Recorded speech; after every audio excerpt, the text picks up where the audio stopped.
Combine and reduce if necessary. Here we are adding two rational expressions. So we're adding fractions.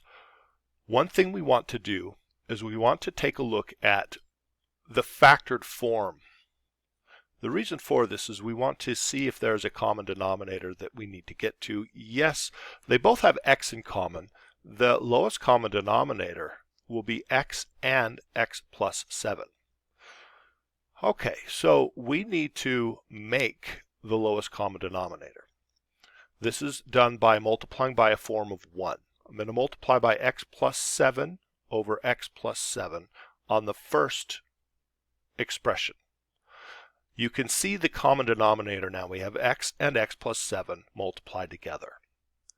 Once you have a common denominator, you can then add the fractions. The fractions will also have a common denominator once you've added them together.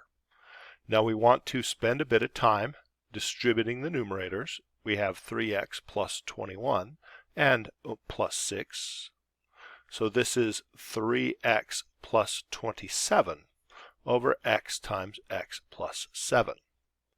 The numerator does factor, so we take a look at the factored form to see if we can simplify. The factored form shows that there are no like factors, and so we cannot simplify. Therefore, either of these forms would be acceptable for the final answer. Notice when you're adding fractions, you don't get to get rid of fractions. You can't multiply by the LCD unless you have an equation, because that's multiply both sides. That step needs two sides. So you start with fractions, and unless it simplifies just right, you will end with fractions. Hope this helps.